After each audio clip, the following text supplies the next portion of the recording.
Xin cảm ơn giáo sư. Tiếp theo tôi xin trân trọng kính mời giáo sư Buszynski tổng kết phiên họp thứ 6.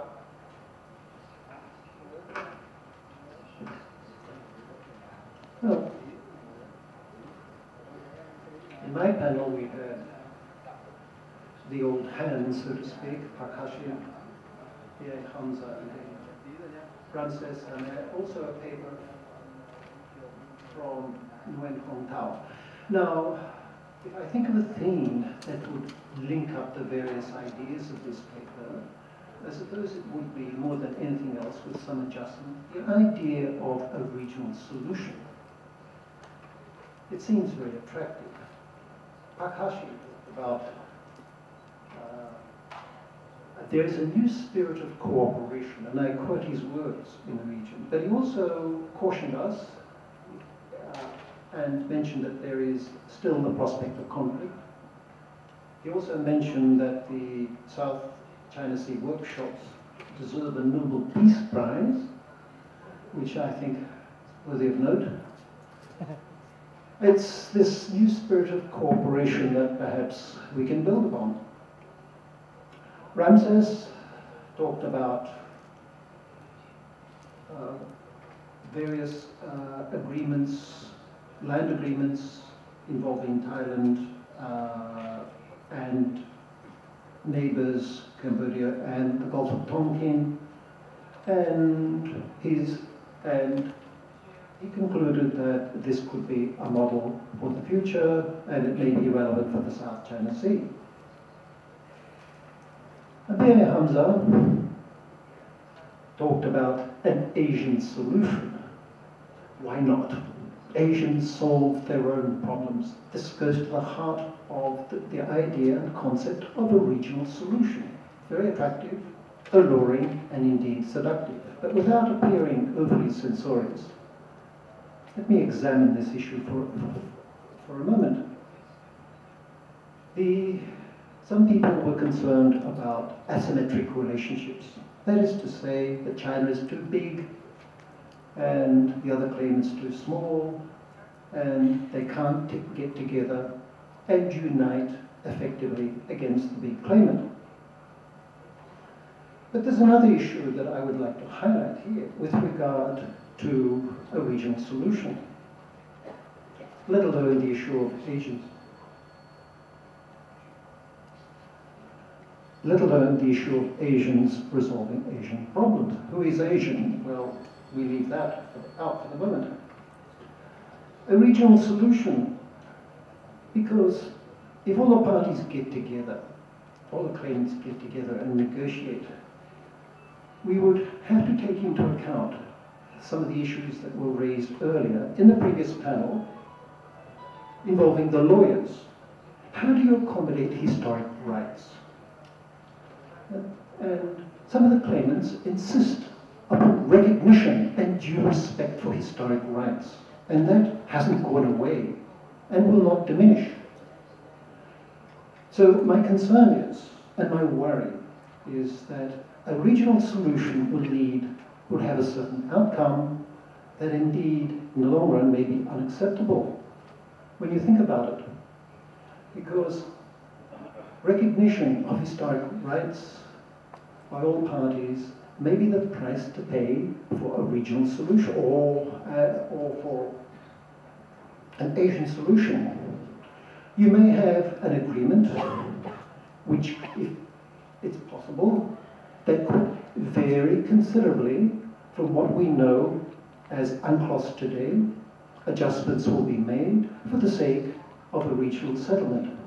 And I'm not convinced or persuaded that that would be in the long-term interest of all the parties involved.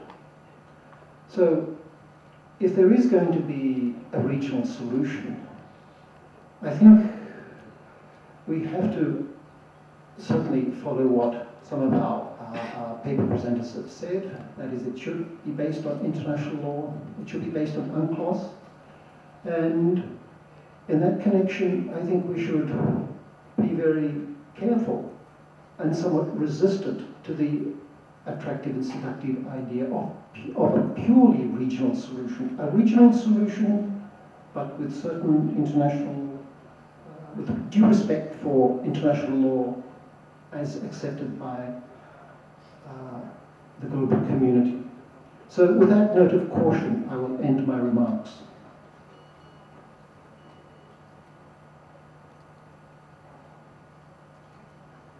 Xin cảm ơn giáo sư. Tiếp theo, tôi xin trân trọng kính mời giáo sư Hasjim tổng kết phiên họp thứ 7.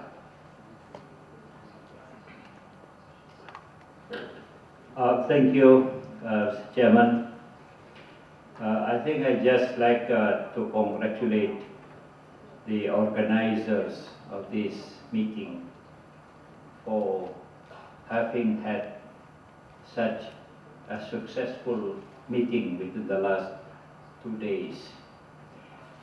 In my session, we discussed a number of issues, but I have the impression that the discussions, all of them have been very informative and very constructive.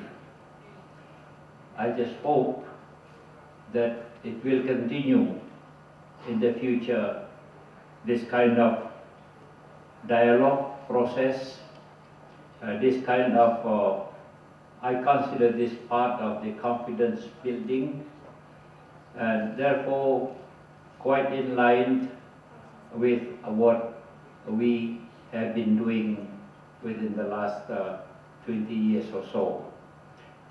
I do hope, however, that we will continue with this process, and I apologize for this, regardless of the United States-China relations. We are doing this process for our own sake, to promote cooperation between us, to promote understanding between us, and therefore I'd like to see it in such a way, whether or not the US-China relations is the topic. We are not talking about that in our own process in the South China Sea workshop. Now, the thing I'd like to mention is that we have learned a lot from this meeting. And I can take, for instance, a number of issues apparently that some years back we considered very sensitive, and therefore we are reluctant to talk about it. Now I learned in this meeting that they are not as sensitive as before anymore. So there is some progress that I would consider as an input to the workshop process as a whole. And in a way, it's an encouragement to the whole process of confidence building, dialogue, and developing cooperative efforts. Finally, as I said the other day, I noticed two major important developments here. One is that more attention by non-South China Sea participants, experts and so forth, to the whole process of the South China Sea issues.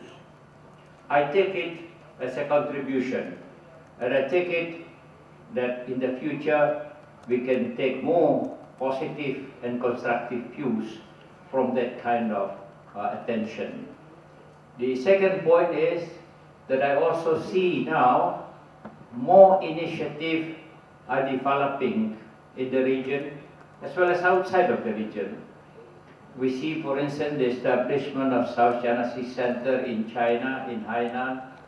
Here, more attention being given to this, and in some other capitals, more studies are being done by the Rajaratnam School of International Studies, by Institute of Southeast Asian Studies in Singapore, by MAIMA in Malaysia, and so forth. I personally would hope that more linkages between these various studies, either in the region or with outside of the region, will in the end help us to develop a better understanding and cooperative relationship in the South China Sea region.